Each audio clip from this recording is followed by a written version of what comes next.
what are these guys about? And they had this EP, those 4 or 5 songs called Sasquatch, and there's a monkey in a spacesuit. I'm like, Sasquatch, that's a fun word, Bigfoot in space. I can totally get behind that. And it just stuck with me. Like, man, it's like Bigfoot in space. That's pretty cool. And it stuck with me for months. And it got to the point, it's like, there's got to be something out there. So I would go, I actually went looking, like, is there a short story? Is there a comic? Is there a novel? Is there a movie? Just something out there about Bigfoot in space. Cause like, this is just the silliest, funnest idea ever. Like, it's got to exist. And when I couldn't find it, I was like, Chewbacca. Chewbacca was the closest we got. I'm like, Yeah. oh, that's not Bigfoot. That's Yeah. I was like, I want Bigfoot in space, man. What is that? So I was like, well, I make comic books. That's the comic book I need to make because I want to read that more than anything.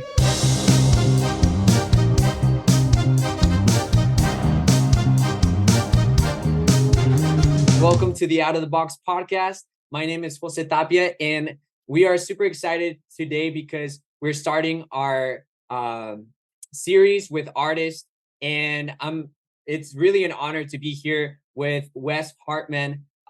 He is a comic book artist.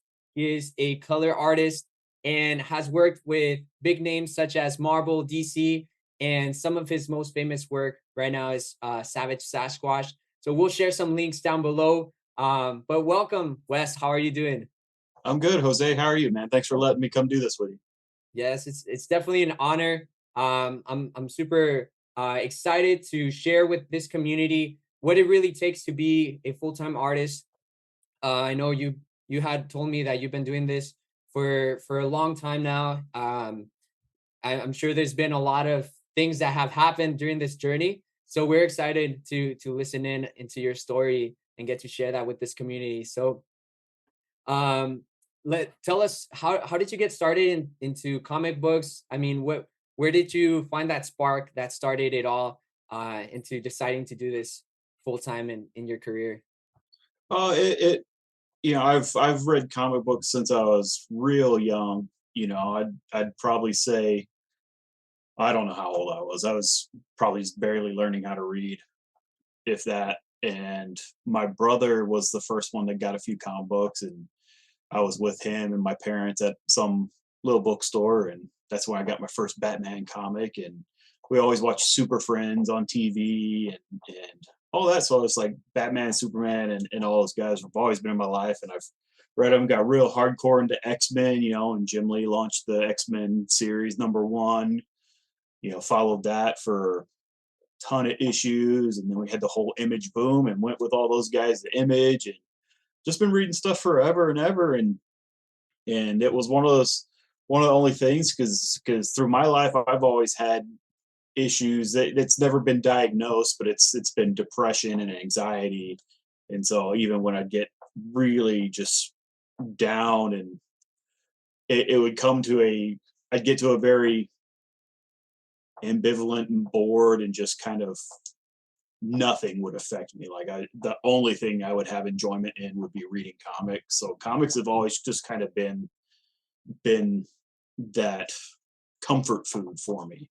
And it was one of those things, as I was going to college for graphic arts down at San Antonio College, starting with the associate's degree, and the plan was to move on from there to get something more official, bachelor's or whatever. But while I was doing school there, I just messaged the local publisher, Anarch Press. I sent him an email. I was like, hey, do you have any jobs? Because I was learning how to color at that time. Just I got my pirated copy of Photoshop for a graduation gift from my brother, and I was coloring drawings out of my sketchbook and finding low res line art online, and just like, man, coloring's really fun. I really like this. And eventually I hit AP up, like, you guys got a job? I was like, no, but you can be an intern, which basically meant I get to go do work for free.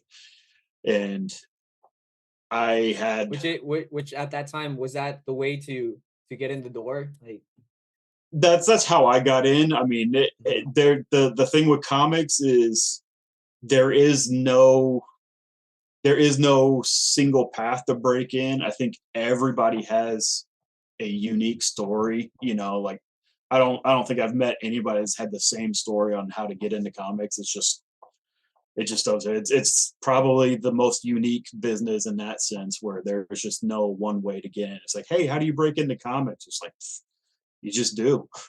Yeah. Yeah, You figure it out yeah, you just path. do just do what you can. Start talking to people that make comics, and if you can make your own, make your own. You know, that's really all there is to it. And so I started working with those guys there while I was finishing up my associate's degree, and then I finished that and realized I didn't have any money and I didn't want to pay any more money to a school.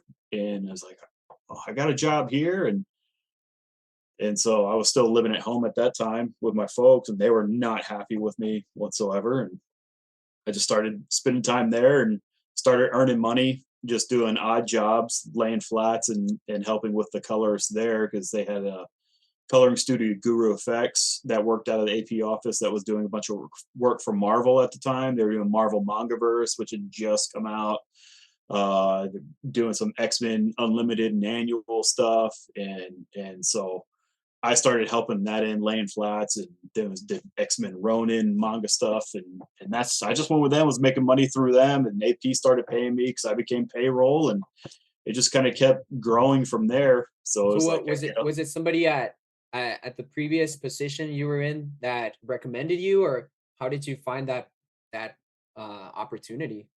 I just knew Anarch Press was here in town, so I dropped them an email. I was like, "Hey, do you have a job?" Because I was working retail at Hobby Lobby, and I had recently left that job. And I was like, "Hey, you know, well, if I'm going to do something, I would rather do something I really want to do and not just get another whatever job." So it's like, well, Mhm. I mean, there was a comic publisher here.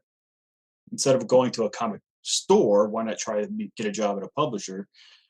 And so you know that's what I did. I went and worked for them and just started learning the ropes. I mean, they didn't have any money, they still don't have any money, but we got in that way and just kind of grew. I mean, it's Yeah. learning the skills, learning how to do what needs to be done, and just putting time in. It's It's like the an process, unholy right? amount of time.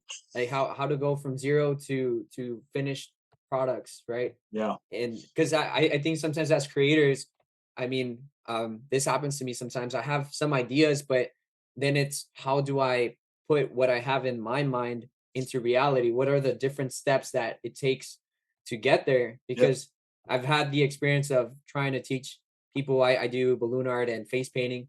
I've had the opportunity to teach face painters, and at first they're so motivated and they're like, yeah, I want to do this. And after a couple weeks, they're like, well, it seems really hard. And I'm like, yeah, well, it takes time, it takes patience, right? But it's like at first, you see the goal, but there's so many little steps that it takes to get to that final destination, right?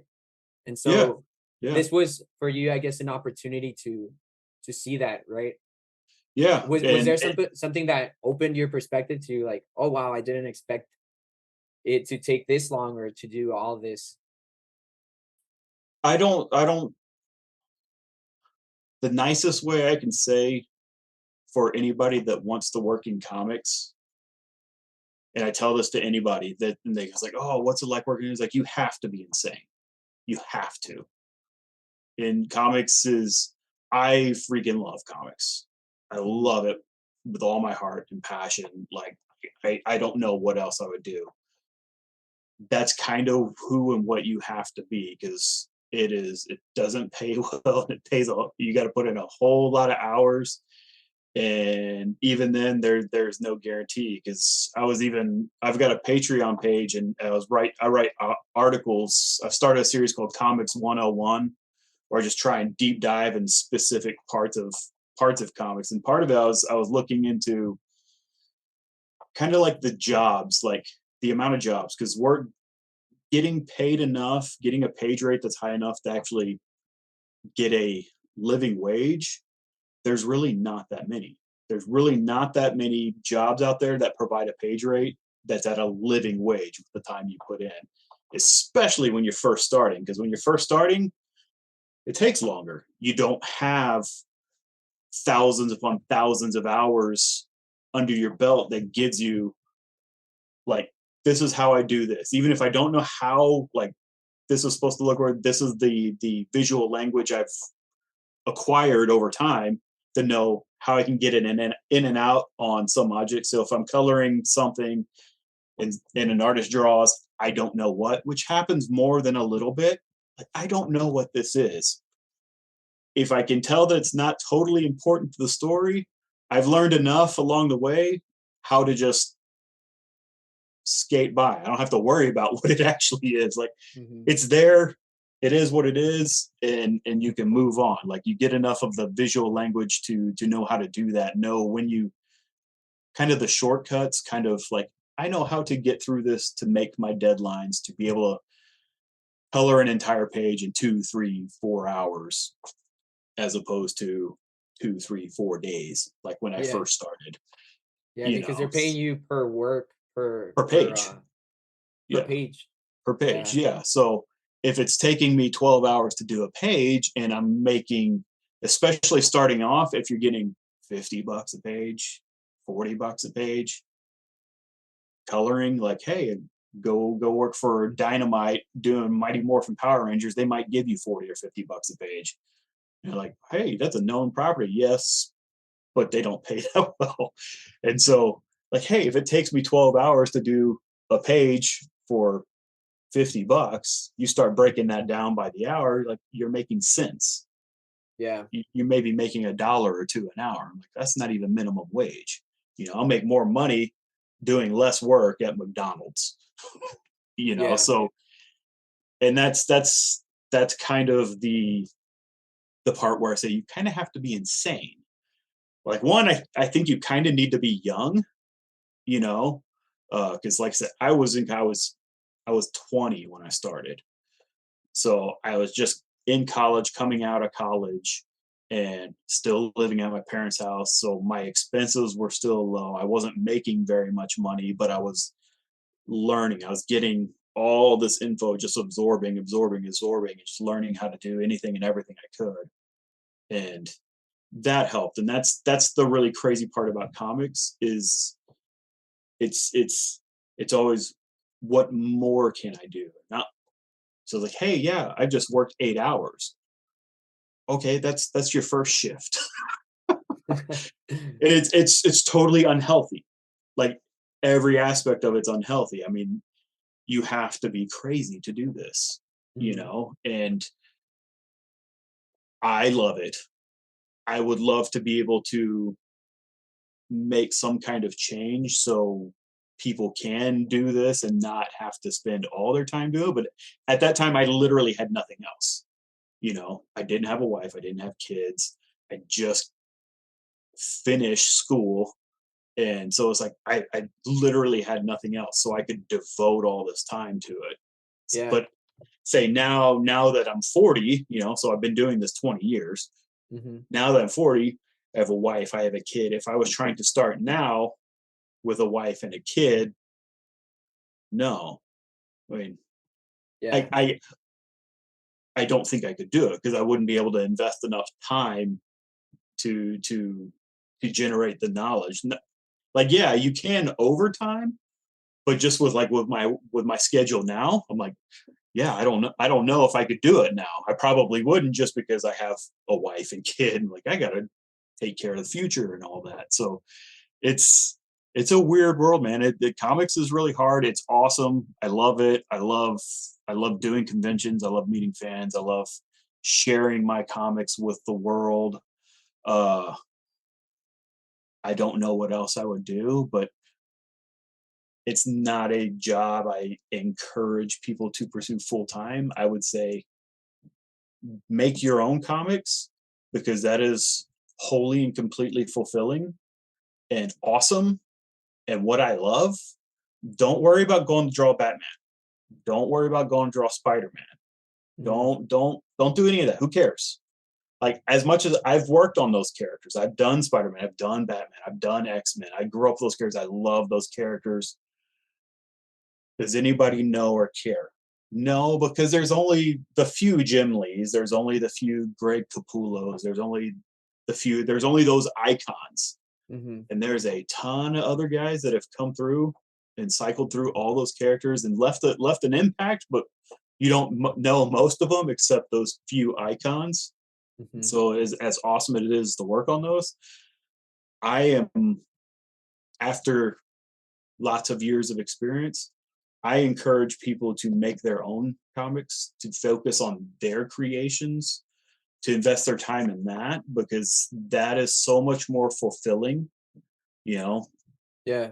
It's comics almost like I create. finding like a small Yeah. niche of people who are just interested in your work, and as long as they're reciprocating love and appreciation of your work, then you don't have to be Jim Lee or any big Yeah. name in order to be fulfilled, as long as you have that contact with those Yeah. fans, and people are enjoying your work, and especially you're enjoying it too, right? Yeah, and the world's changed because you can do that now with, because of stuff like Kickstarter, because of Indiegogo, because of Crowdfunder and Zoop and all these new crowdfunding platforms.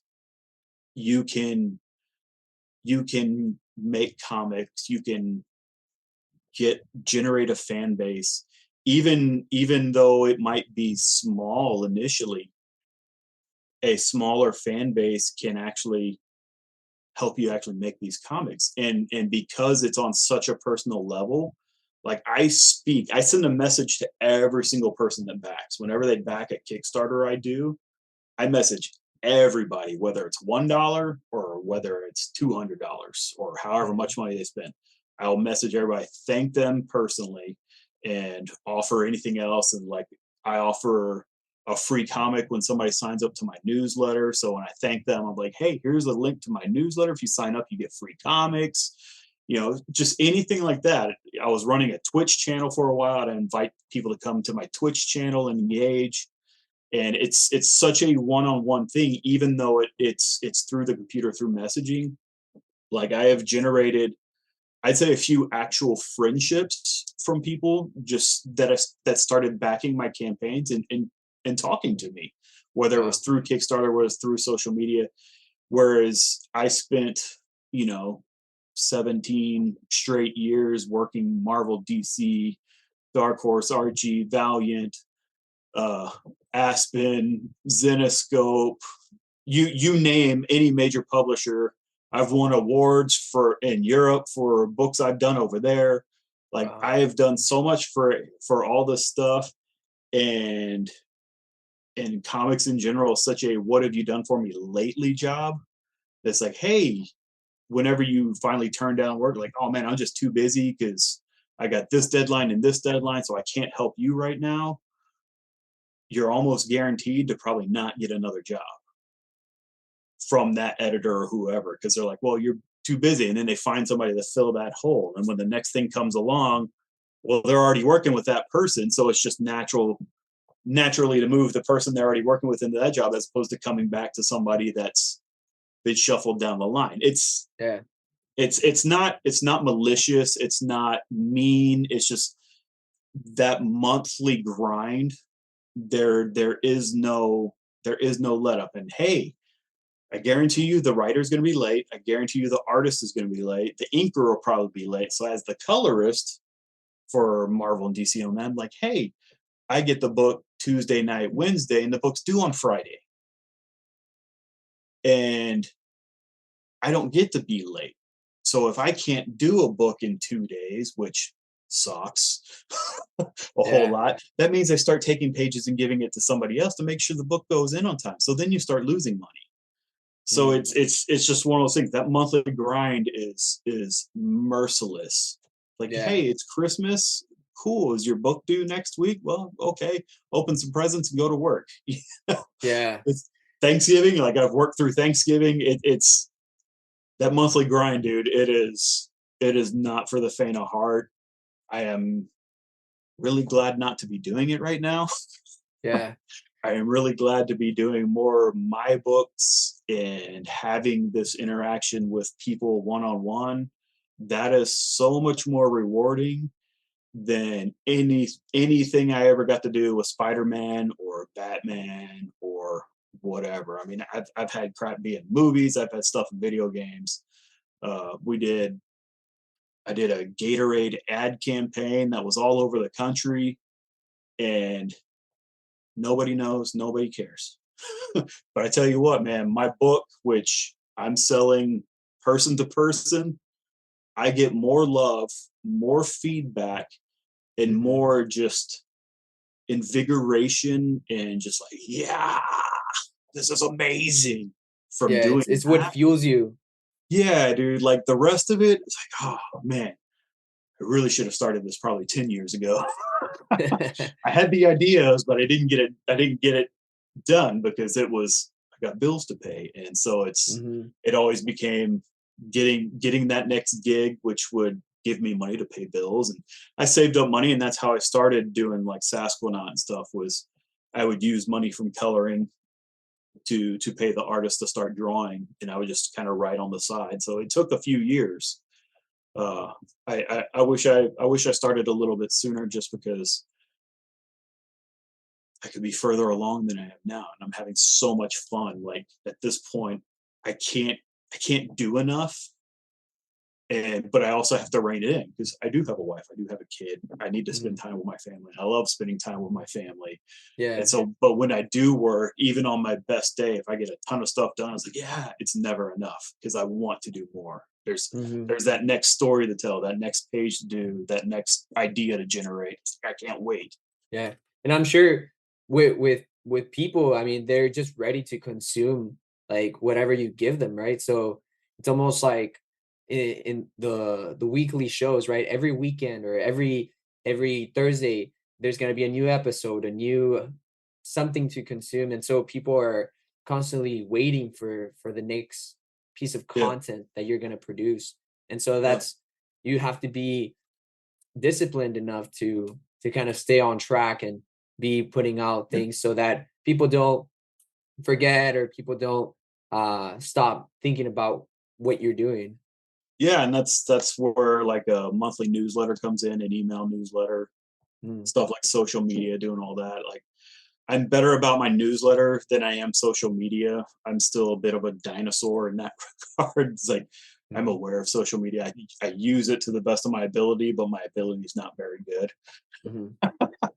You Yeah. know, but And circling back to something, I was trying to make a point. I kind of went off on a tangent. So making comics like for Marvel and DC, you know, those guys that actually pay decently, if you get into the middle and high tier page rates, I equate it to being more like the NBA, because job wise it's kind of comparable, because you got to figure if Marvel and DC are putting out say 50 unique comics each month, you know, let's say 60 even, uh most of those, probably a good third if not half of them, don't pay you that well. They're going to be lower tier books that pay 75, 80, maybe 75, 80 bucks a page, maybe 90.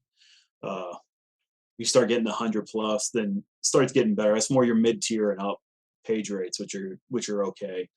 uh so I mean, you're looking at maybe half of 100, 120 books, half of that, so 50, 60 books that are paying at a decent rate. And of those books, you've got a writer, you've got the penciler, you've got an inker, you got a colorist and a letterer. Most of those books are probably lettered by 4 or 5 letterers.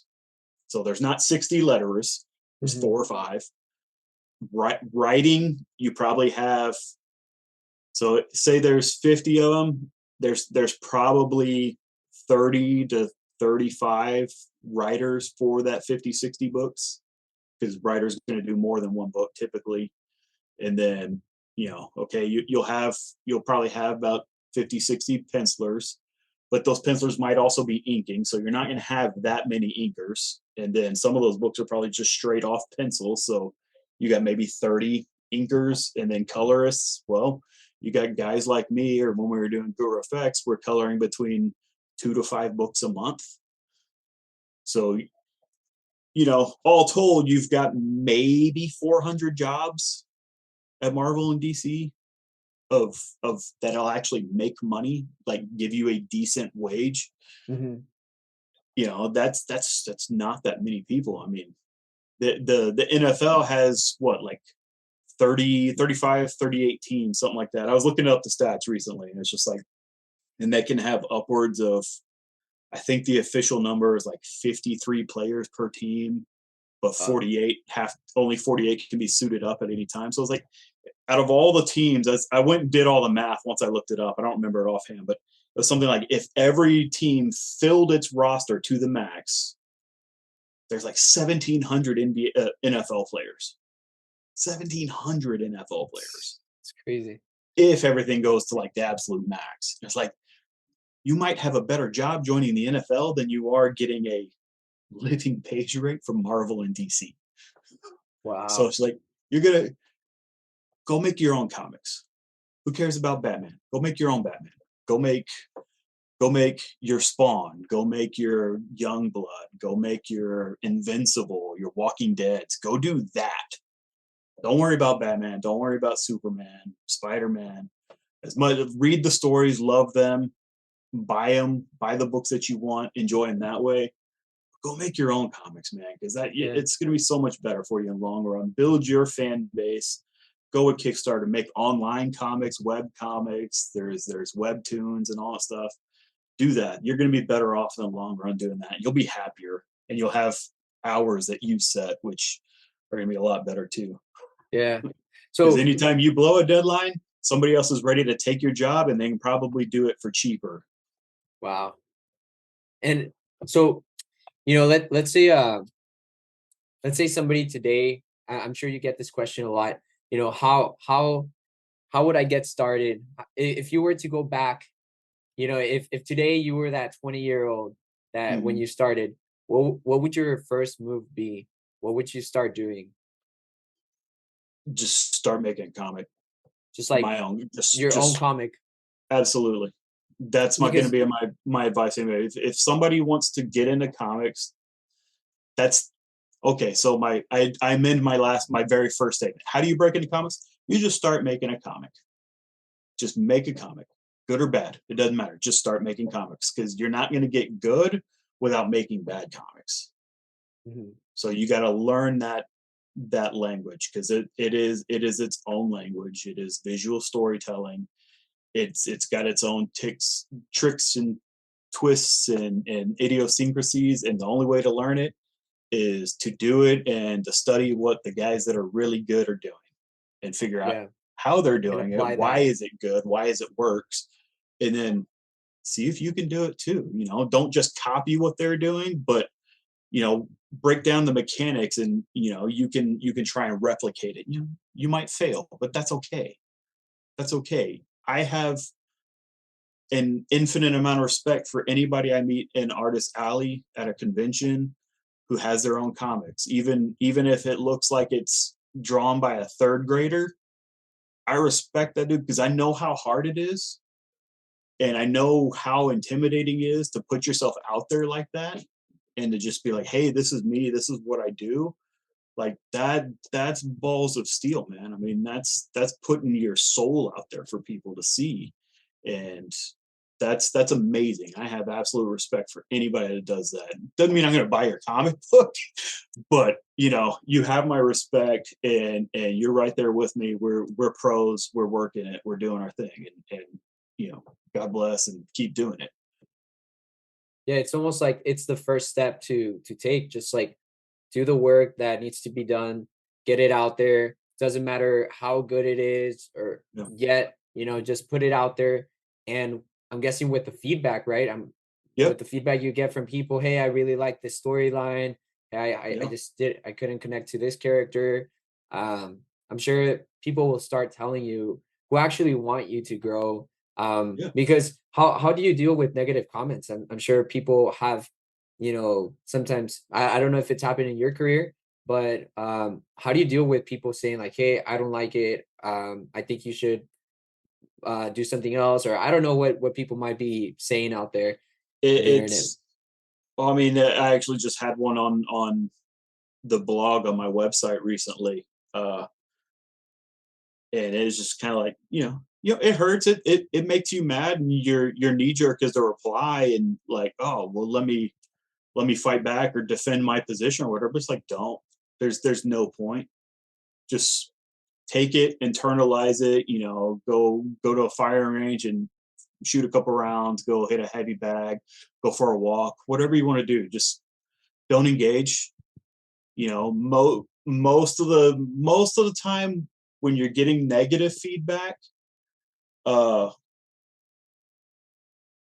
well, if it's negative feedback, there's probably nothing really to learn from it. So just ignore it, move on, get mad, beat yourself up if you have to, because I do that.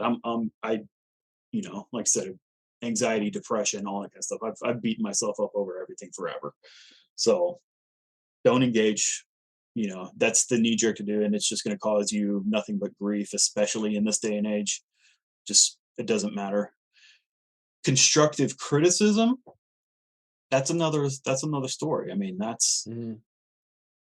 that's the only way to grow. I mean, when you take your drawing to a working professional in the comic book, say if you take your pet drawing of Batman, your page of Superman, or your original character, and you go to a Comic Con and you find somebody who's doing it day in, day out, or has done it day in, day out forever, and say, hey, would you mind looking at my portfolio and give me some feedback? Take what they say to heart. These are the guys that do it. These are guys that are working in the very few number of jobs that are available, making money and living at it. They probably know what they're talking about, even if they're not your favorite artist of all time. They know what's up.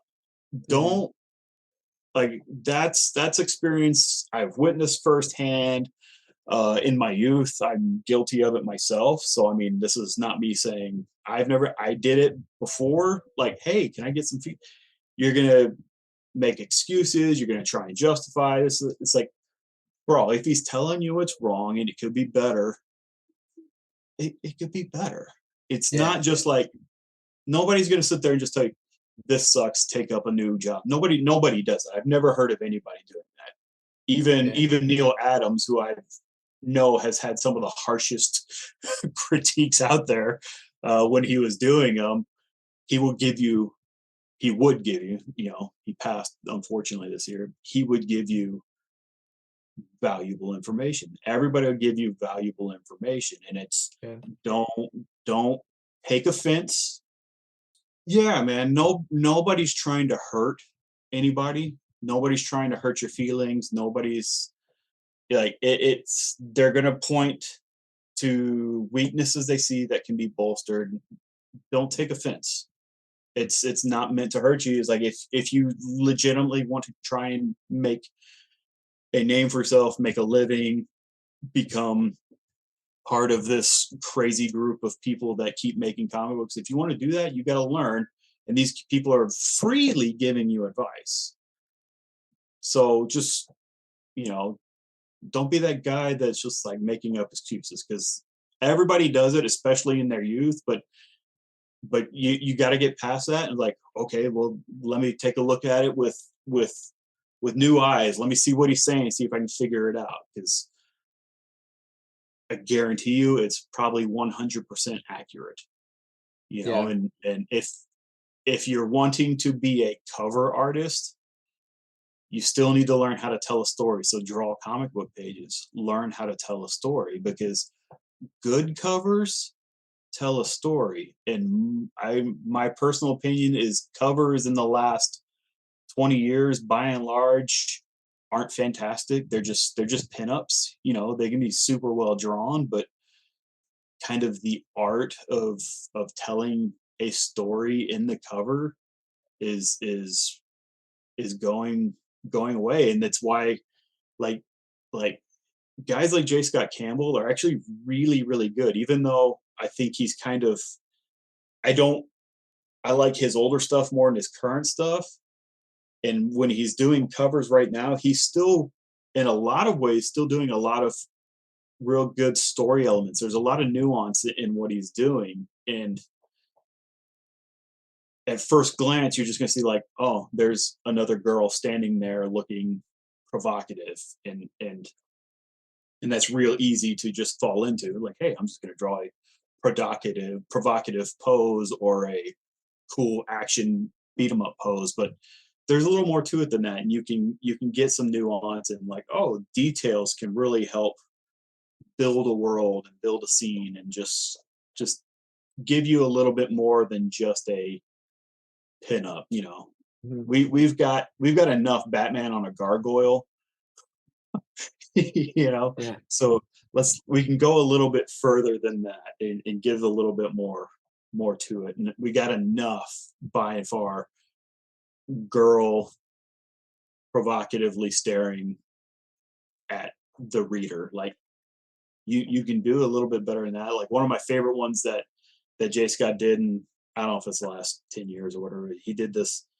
It's a Peter Pan Wendy cover, but it's the Native American girl from Peter Pan in the boat with like Captain Hook and Shmi, and she's tied up, and I think Tinkerbell's flying around. They're in a waterfall, and you can kind of make out the little crocodile head in the water. Again, it kind of comes off as a little provocative, but at the same time, there are so many elements in that image. It's just like, dude, there's a lot going on. You can make out a lot of story, and you can see like events that are about to happen or just happened. It's like, man, it's a really good piece, and Mm. that's what I hope I can try and strive to do with my comic books is when I get different cover artists, like, man, let's do that. Let's try and put a little bit more story and stuff in there than just awesome pose on a rock or some rubble or smoke, or all Yeah. that stuff's great, but I hope and aim to push a little further, because covers are still storytelling when you do them really well, and it's awesome. That's really cool. And I as I hear you, I wonder, and this is a question I have. How do you brainstorm? Is there a process that you go through, or are you just driving in the car, or you know, taking a shower and the idea just comes in, or what do you, is there a process that you have in set that you've done to kind of brainstorm through ideas, or how do you go about doing that? My best ideas that really the ideas I think are my best ideas are the ones that just kind of happen, when I'm taking a shower, driving a car, walking down the street. They just kind of like, oh, I'll see something. I'm like, oh, that's kind of cool. Like, it'd be cool if it was this. And it's like, oh, it would be cool if it was that. And then just kind of follow a weird thread in my head, go Mhm. start daydreaming. Like, those are my favorite ideas that I've done. Sasquatch's kind of one of those where it was I was just looking for new music. Like, oh man, I want to just find something I haven't heard before. And I stumbled across a band called Low Pan, which is a stoner rock band that I still don't know how much they've done. I don't think they're particularly big, but I was like, oh, Low Pan, that's kind of cool. Like, this David Low Pan, Big Trouble in Little China. That's one of my favorite movies of all time. That's pretty cool. Like, what are these guys about? And they had this EP, those 4 or 5 songs called Sasquatch. And there's a monkey in a spacesuit. I'm like, Sasquatch, that's a fun word. Bigfoot in space. I can totally get behind that. And it just stuck with me. Like, man, it's like Bigfoot in space. That's pretty cool. And it stuck with me for months. And it got to the point, it's like, there's got to be something out there. So I actually went looking, like, is there a short story? Is there a comic? Is there a novel? Is there a movie? Just something out there about Bigfoot in space. Cause like, this is just the silliest, funnest idea ever. Like, it's got to exist. And when I couldn't find it, I was like, Chewbacca. Chewbacca was the closest we got. I'm like, Yeah. oh, that's not Bigfoot. That's yeah. Yeah. It's like, I want Bigfoot in space, man. What is that? So I was like, well, I make comic books. That's the comic book I need to make because I want to read that more than anything. And so it's just that thing. Now that's the initial idea. The beyond that, brainstorming for specific ideas, it's kind of just time, effort, kind of see what sticks. I've Mhm. probably been through 4 or 5 different iterations of Sasquatch itself before it landed on what it is and what I've developed. several false starts. And when those would fall apart, I'd go back and rework and like, oh, this isn't quite what I was wanting. And even when it got to what I currently have it as, when I had the first issue finally drawn, it's just like it's still missing an element that I wrote like a 2 to 3 paragraph stream of consciousness, like, here's this crazy idea, and it's kind of the narrative that became the origin story. Mm, uh and it's like that just had the perfect tone. I'm like, there's something missing in my issue that doesn't have this tone. And so I had to go back and rework the dialogue, start adding in some captions to get some more of that whimsical narrative into it, because it was so straight action, which I'm an action guy. I love action movies, but I wanted a little more of the whimsy and fun in it. So it took a little bit to find that. And then once I finally got it, I'm like, oh yeah, okay. I had to rework the subsequent scripts and stuff that was already done. Like, and it just time, effort. It's just it's you're never done. Like, mm, I don't know who said it, but like there's this famous saying about artwork, like you never actually finish art. It's just done. Like, you just give up on it or whatever. I don't mm, remember the exact phrase, but you never actually complete a piece of art. You just stop. And it's like, yeah, because I could go back and I could work on issue 1 of Savage Sasquatch probably for another several months and just constantly tweak and fiddle. And you eventually, it's like, no, I'm good with this. I can present this to the world as is. I like it, and I'm going to move on. And then 6 months later, when I come back and read it, it's like, oh man, I totally should have done this and this and this and mm. this. Yeah. It's always going to be like that, because I was So talking to so when Brian. when is it when is it when do you get to a point where you're like, okay, I'm going to release this? Is there a certain point, a moment that you can define that happens every time that you finish a piece of work where you're like, okay, I think this is it? Because like you said, when do you know when you're gonna finish? Because it happens almost with all types of Yeah, artwork, right? it's I don't really have an exact metric I use. I wish I did. It's just it's more of a feeling than anything. Uh, because I've got a few scripts in the can for some other new projects, and it's like, yeah, and everything takes rewrites. And now I'm working with a couple guys. One guy I've been working with for several years, and he was always an unofficial editor until I was like, not, you're just an editor because you've helped me too much to not be just credited as editor. And that's Mhm. my buddy Austin Rogers. And he's real great about reading what I do, and he'll offer notes and some insights, and some of it's just like, oh yeah, yeah. It's never like him dictating what I should do. Though sometimes he'll have a really awesome idea. I'm like, okay, well, I'm going to take that idea because you gave it to me. And then sometimes it's just like, I remember like issue 2 of Sasquatch. I had this whole bit of the story that just went away from Sasquatch. I was following a side character. He's like, yeah, this is really cool, but this book's about Sasquatch, right? It's like, yeah. So why do you have this 4 or 5 page chunk in the middle of this issue following this guy? I don't know. I just Mm, like this idea, and kind of went. And so some of that's having valuable insight from others. I mean, if so, find somebody that can give you some of that. Uh, and then the same thing with when dealing. Same thing with, like, when you deal with a pro for a critique. Like, don't take offense. They're actively trying to help you. They're trying to make it better. I'm like, this was really cool, but why? Like, why is the best question ever? It's also the most frustrating, because yeah. if there's not a reason, then you probably shouldn't do it. Because you could still continue to add more into the story, right? And Yeah, that's it's almost like the movies, right? There's sometimes those 3 4 hour movies where it's like, well, what was that scene didn't need to be there, didn't add yeah, anything to the story. And I think I kind of seen that with the new like Marvel movies.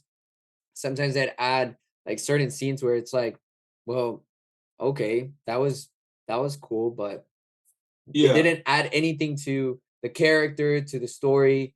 And so I'm guessing that's something that one is constant, right? When you're writing with when you're yeah. creating, what can you take out instead of add, right? Yeah, well, it's a little bit of both too, because I mean, Yeah. brevity is key, because that's something, especially starting off.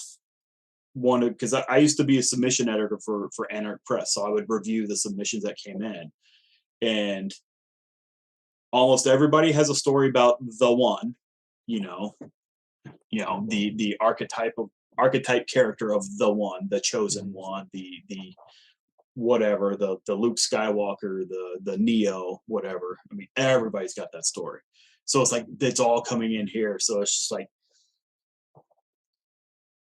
but everybody's also wanting it to be the Maestro. They want it to be a Lord of the Rings. They want it to be this grandiose, big thing, which is admirable. I mean, heck yeah, I would love to have a long running, crazy long series. That's what I hope Sasquatch will one day be. But you got to start small, man. You got to get people engaged, because I've had people like, oh yeah, the series gets good at issue 18. I'm like, why are we going to get to issue 3, let alone 18? Yeah. Like, if it gets good in 18, let's make issue 18 number 1, Yeah, because that's I right. don't need 17 issues of crap. I mean, that's over a year of crap. Like, no, you're not going to get that far.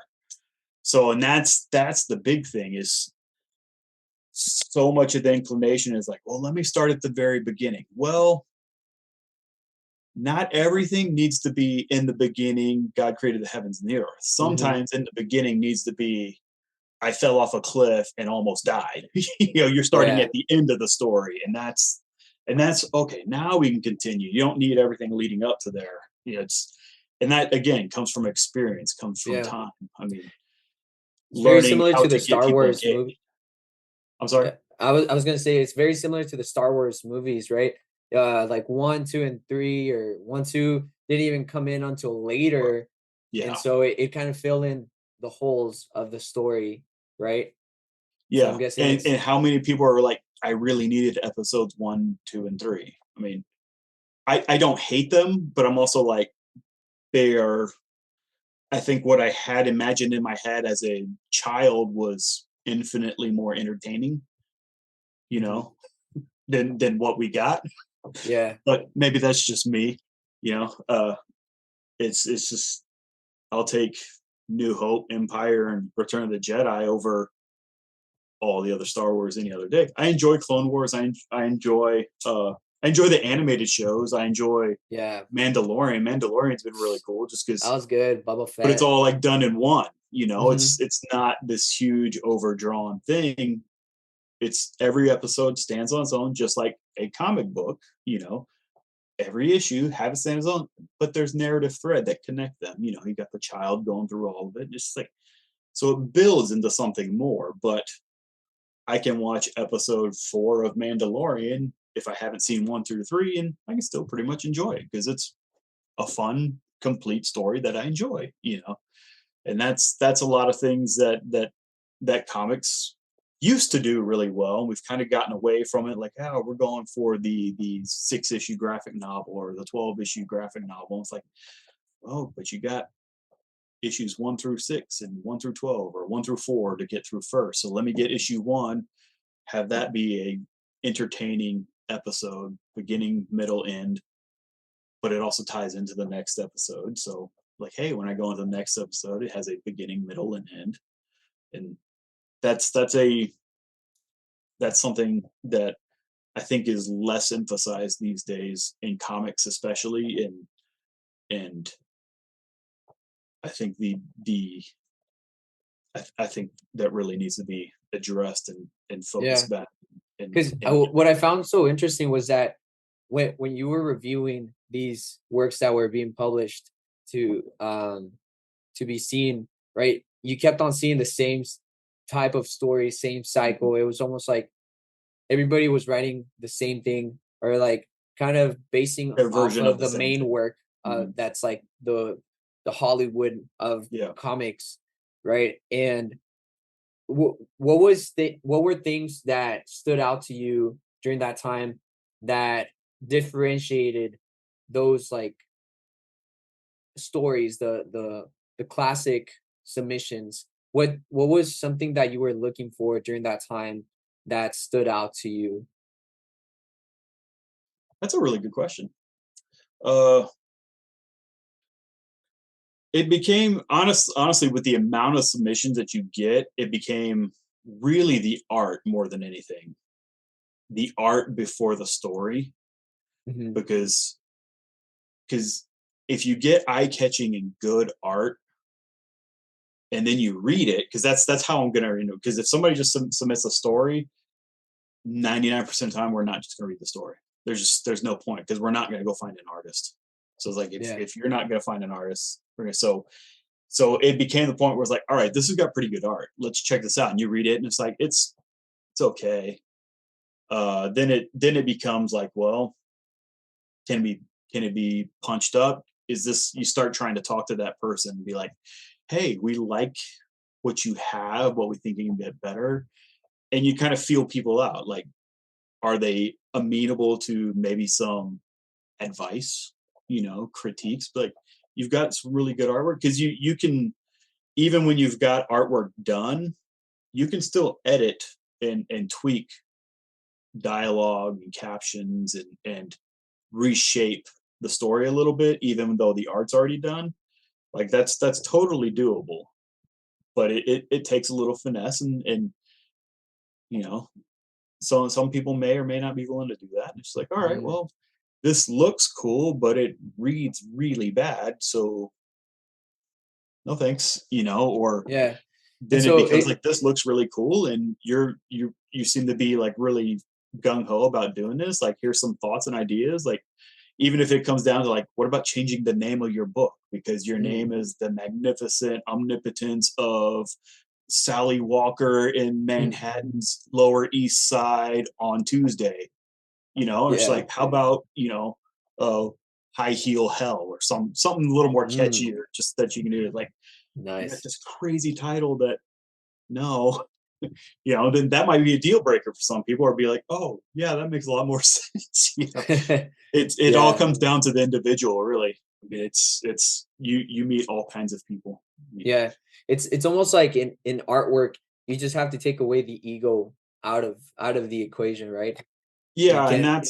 that's really hard. It is asking a lot. It really is, because I mean, when you create, so much of what is created is often a facet of an individual or their personality. Like this character that I'm writing about, that's me.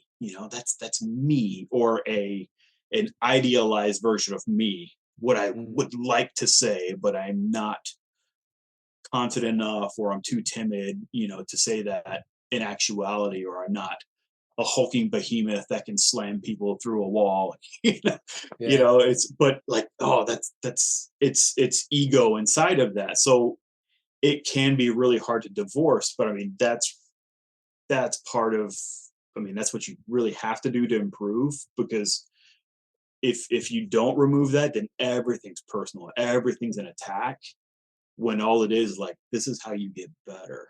So Mm, it's like, you're mhm. absolutely right, when it's just like, you got to pull the ego out. And I don't know if there's any advice I can give to do that, because it's just, Yeah.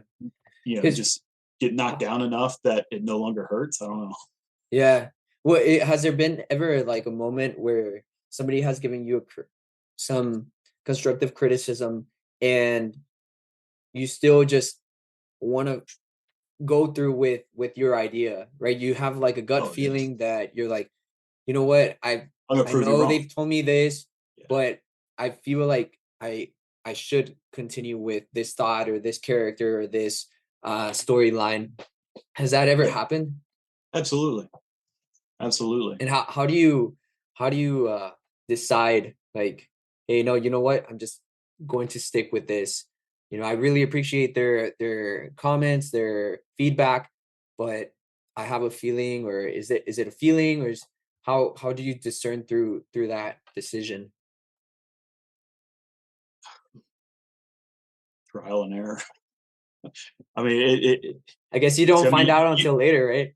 yeah, I mean, until it finally proves itself that I was right, or there's just enough instances like, oh, okay, maybe I shouldn't have done that a long time ago. Like even going through my current story, I'm going through stuff. I'm like, man, I regret making this decision. And it's just a very so there's the Aurelian Empire inside Sasquatch. They're like the big kind of Roman Empire of space. So I had this I thought at the time, clever idea. Like, okay, the ruling class of the Aurelians, they're all humanoids, but the ruling class, the elite of them have 4 arms. So it's like, all right, cool, we got 4 arms. But the more the peon lower class, they're just regular 2-arm type humans. So they're always looking around. I thought that was very clever and like, yeah, cool, yeah, yeah, yeah. I regret doing that. I wish they all had 4 arms because now I have to try and juggle and keep track. Should this person have 4 arms? Should it be 2 arms? Or these soldiers, like, well, are they Aurelian? How do you know they're Aurelians? Because they don't have 4 arms. They're instantly recognized. They could be anybody. And it's just kind of like these Mm, little kind of detail things. I'm like, I kind of outthought myself. I'm like, oh, I'm thinking I'm cleverer than I tend to be, than I ended up being. It's like, I just wish I just gave them all 4 arms because it would be a lot easier in the long run. And yeah. they're discernible factor. They all have 4 arms, so you instantly know, as opposed to these different tiers and classes. And I haven't even gone into any of that in the story because that was like, I'll get to that one day. Well, we're 6 issues in, and I haven't had any time to go into that because it's about Sasquatch, not about the Aurelian Empire. So it's just like, Yeah. oh, I wish I hadn't done that. And Austin may or may not have told me not to do it. I have a vague recollection. I kind of talked to him recently. He's like, I wish I hadn't done that. It's like, yeah, you shouldn't have. Like, yeah, did you tell me that before? I don't know. He's like, I don't remember. I'm like, you probably did. Yeah. Well, it seems like sometimes, you know, simplicity in that aspect, right? Sometimes it's also like, how can I make this interesting but simple enough so that I can continue making artwork off of this, right? Well, and you have a finite amount of space to give a finite amount of info. And Mm, your world building, your universe building. So you're going to have a whole lot more than what's going to show up in the page. But that's where the storytelling stuff can come in because you can put in details in the artwork if you're clever enough and can think about that far enough ahead. You can put that kind of stuff in the artwork to help. But doing something a whole like on the whole about classes, what I've probably spent a grand total of 12 to 14 pages across 6 issues with the Aurelians in general, maybe 15 pages at most. I haven't really had a chance to go into class systems, and now I'm a couple of years into my series, and I'm just kind of like, this is making it confusing when I'm trying to like, hey, here's this. Like, what do these guys look like? Shouldn't they have 4 arms? And it's just like, yeah, don't worry about it.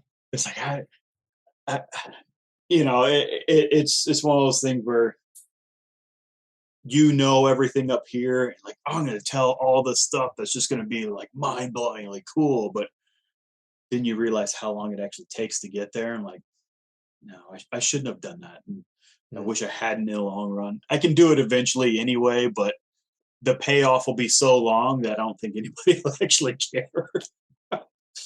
And so that's kind of that's something you won't learn without hindsight, without just doing it. So my other series that aren't Sasquatch related, as I'm developing those, I have to try and outthink myself as I try to outthink myself. It's like, oh, I'm trying to outthink my cleverness, which mm.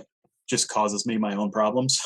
Yeah, because I'm sure it can get sometimes like you can get into your own head, like, should I? Should I not? Will this Mhm. create any more complications later on? Is this where I want to take the story?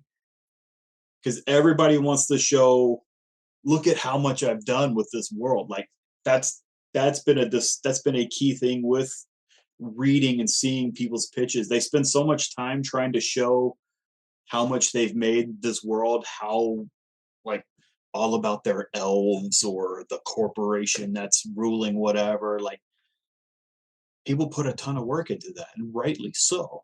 Rightly so. That's not a bad thing. The bad part is you start putting all this work into it, which is info you as the writer, you as the creator need to know, you as the artist need to know because it can help your artwork. Like this can help pepper my artwork with seasoning to make it more flavorful because I'm enriching the art with this crazy mythos that we've built about this world without having to like just tell everybody. You start just beating everybody over the head with this hammer, like, look what I've done, look what I've made. And nobody cares because they're really just interested about Luke Skywalker getting the Force and blowing up a Death Star. They're not, nobody cares about midichlorians at all. And then when they introduce midichlorians, everybody rolls their eyes and like, this is the worst thing that's happened to Star Wars.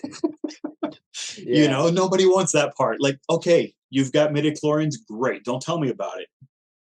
Show me Luke Skywalker blowing up Star Wars and levitating Yoda in his spaceship. That's what I want to see. Yeah. So it's almost, I guess sometimes as an artist, you have to have a mixture of like, hey, I have to give the audience what they want to see, but partly also just what I want to do with the story, Mhm. right? And Is it that's that's the balance? yeah, because what there's a lot of weird things. That's one thing you see a lot in like I've been a part of a lot of these Kickstarter boards now and getting in different groups and growing, feeling out that community more and it's been really awesome. The community is fantastic, but I see a lot of people like emphasizing the writer over the artist and then you'll get this whole debate where it's like the artist is more important than the writer and that's true to a point, but honestly I'm very much like, bro, it's if it's not hand in hand it doesn't really matter because yeah, it's a visual medium. Without the artist you do not have a comic book. You've got a Mhm. book, you got a prose novel. So yes, the artist is absolutely integral and is top billed right there with the guy that created, but the artist is a storyteller. It's not just the writer as a storyteller. The artist needs to be a storyteller. And the good artists are storytellers. There are pencilers out there who they're just pencilers. They're only going to draw what is written down. Whatever the artist or whatever the writer wrote down specifically, that's all they will ever do. That's fine unless your writer's not very good, then that comic's probably not going to be very good either. No matter Mhm. how good the artist is, like you could have the awesomest, think of your favorite artist in the world. If they're not a storyteller, if they're just a penciler and they only draw what is written by there, so you're not gonna have, it's like if I got my 4-year old, three and a half year old to write a story and I got, Mark Silvestri or whoever your favorite artist to draw the story my 4-year old wrote, it's not going to be a good comic book. It might look pretty because you have the best artist in the world drawing it, but it's not going to be a very good story. It's not going to be that good. So like it's such a tandem thing. So having a good storytelling artist, an artist that is aware of the world, that the writer, whether the writer's generated everything or not, has given the storyteller enough knowledge and even leeway to add to the mythos and like I said, season the artwork with stuff that helps enrich the world and make things. So if you got like a cyberpunk world, like, well, what are the advertisements that are being on the giant, Mm. hologram billboards in Blade Runner? Well, they're going to be indicative of that world. And do I just do random Anna de Armas being floating right there, or is she going to actually be trying to sell something, which is her hologram entity, like from Blade Runner 2049? Yeah.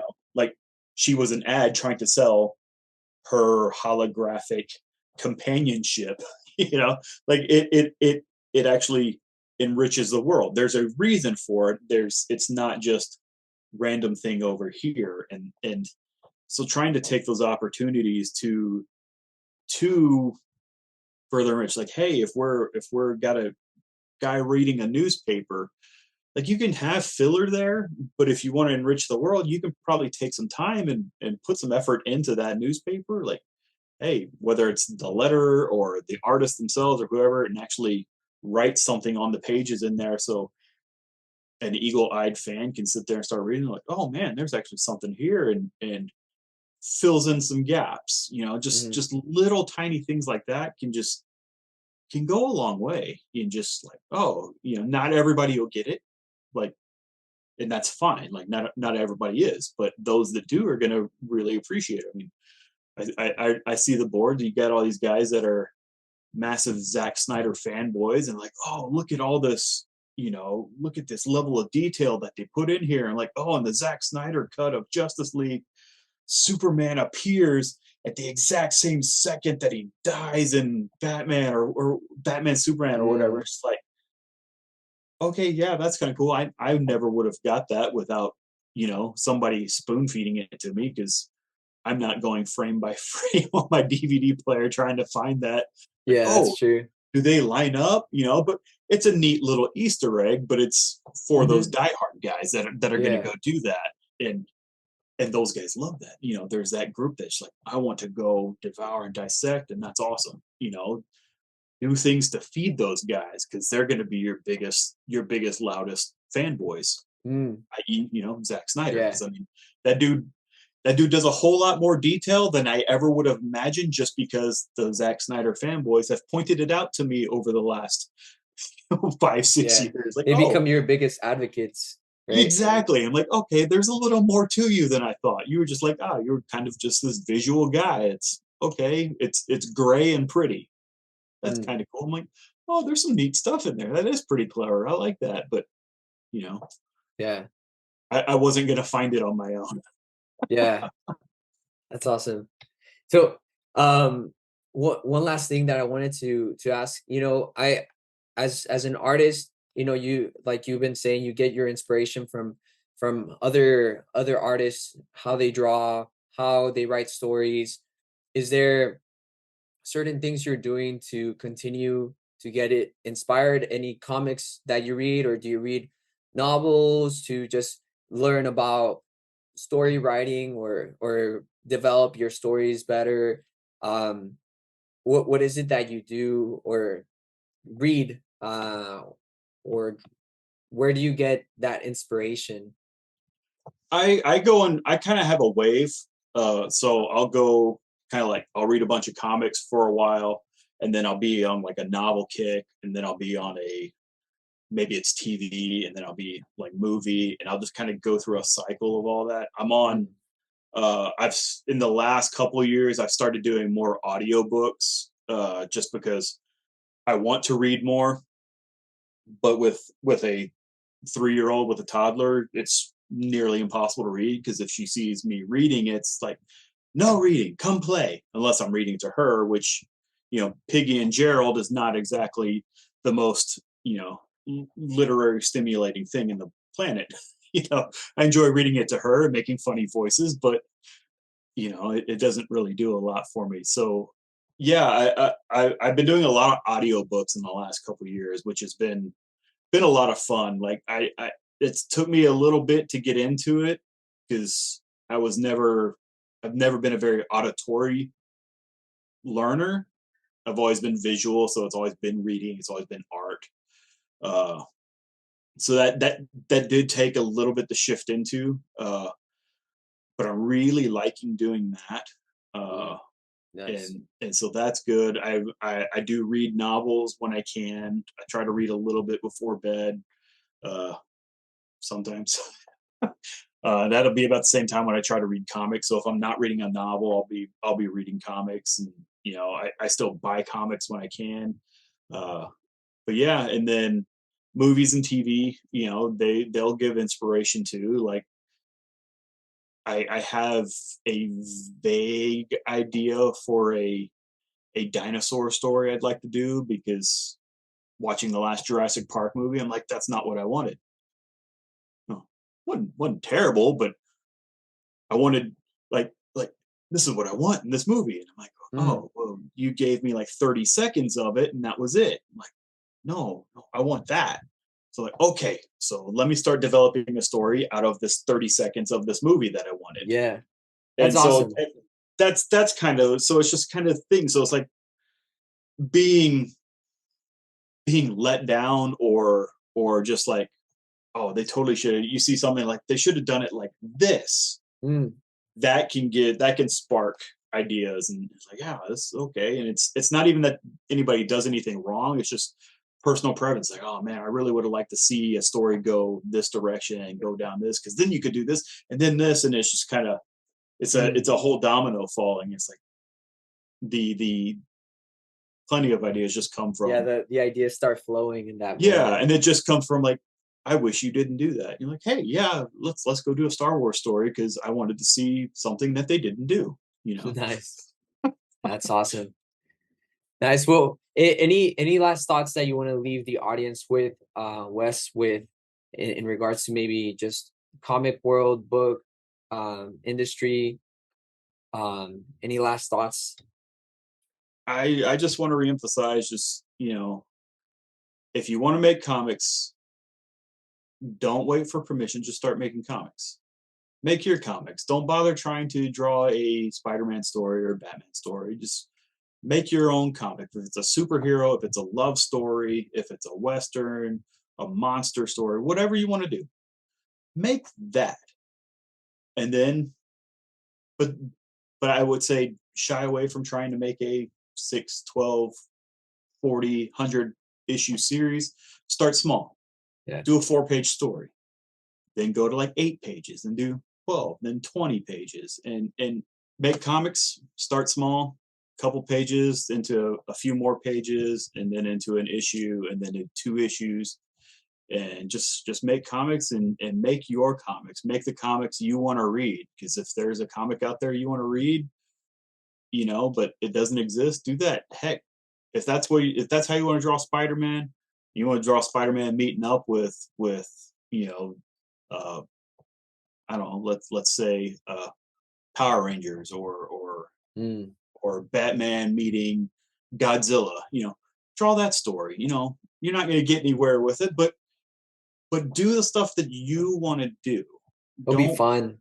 Yeah, don't wait for somebody else's permission. Don't try to appease some upper echelon thing that you think exists. It doesn't exist. People just want you to make comics. When any comic book creator I know that's worth his salt will totally respect anybody who makes comic books, whether or not they like the comic book you're making or not. It doesn't matter. I'm going to respect the crap out of you because making comics is hard, and actually Mhm. completing the work is a testament to your stick to itiveness, which in this day and age is very, very rare. So if you stick to it and make your comic, man, make it all you can be. Go out there, build your audience, use social media, use Kickstarter, learn that stuff and make your web comics, webtoons, whatever else works, whatnot, all that stuff that's out there. Just make your comics and don't try to do it by anybody else's standards, because that'll drive you crazy. I did that 17 years, you know, and I enjoyed a lot of it. There was a lot of highs, but there was a lot of sleepless nights, and there's uh, a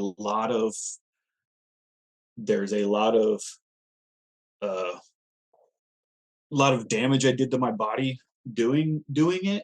to appease people who, when I needed something, when I was out of work, wouldn't even email me back, no matter how many times I bailed them out, no matter how many sleepless nights I gave them to fill their schedule. It's the, what have you done for me lately? So Mm, my best advice to anybody anymore: make your comics.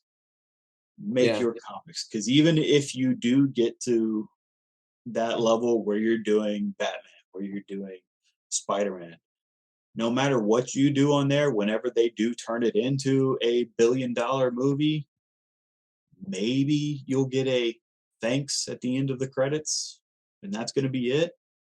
Whereas if they turn around and make you into The Walking Dead, you become a crazy multimillionaire with all kinds of lots of merchandising, and Walking Dead is everywhere. And then Amazon picks up your other comic book and starts making cartoons of it. And all you got to worry about is your weekends when your lawyer's suing AMC for $200 million, because Yeah. you know, like, you're not going to get that working at Marvel and DC. You're going to do that by making your comic books Mm, mm, and owning what you make and doing what you love. Because at the end of the day, if you're in it for the money, don't bother. Just don't mm. bother. Like, do it because you love comics. Do it because you want to make comics, and and and just, I mean, comics are awesome, but it's a hard job. It's really rewarding. It's really fulfilling, but you're going to get that from doing your thing and not being chained to someone else's demands and structures and requirements. Because you'll get that guy that tells you when you're trying to color a comic book that I don't like the color purple. Well, Green Goblin wears purple. I can't really avoid it. Yeah. But he doesn't like purple, so you got to shift it to red or some other color. And like, I don't like brown or some other random thing. It's like, well, they're in the woods and you don't like brown. It's trees. There's brown trees. So it's, you get all kinds of craziness. So Yeah. drive yourself crazy with your own fun and your own ideas and trying to be too clever that you end up regretting later. Hmm. Do that, because that's a whole lot more fun than staying awake for 4 days straight. Yeah, that's for sure. Well, thank you very much again, Wes. I really appreciate you coming on the podcast and sharing your knowledge and your experience with comics and color art. It's really an honor for me to have you on the podcast, and with all the years of experience that you've had. And with this, it moves the ball forward for a lot of artists seeking to maybe do this full time, or just do it for fun, like you're saying, Yeah, just man. just to enjoy it and to have their work be seen by others. I think that's at the end of the day what sounds like it was fulfilling for you, and I'm sure it's what every artist finds fulfilling, the aspect of connecting with other human beings through their artwork. And Yeah, so thank you again. sure. Can you share with our community where they can find you online, social media, stuff like that? Yeah. I am on Facebook. I have a few Facebook pages. There's my personal page, which is Wes Hartman. I've got a Savage Sasquatch page, Cosmic Roots Studio, which is my imprint for my comic books. And then I have West Flow Colors, which is WESFLO Colors. That's my coloring page on Facebook. I'm on Twitter sometimes. My Twitter handle is Sasquatch, and I'm on Instagram as the Sasquatch, THE Sasquatch. But I do have a web page. I am learning web stuff, so it's always a work in progress.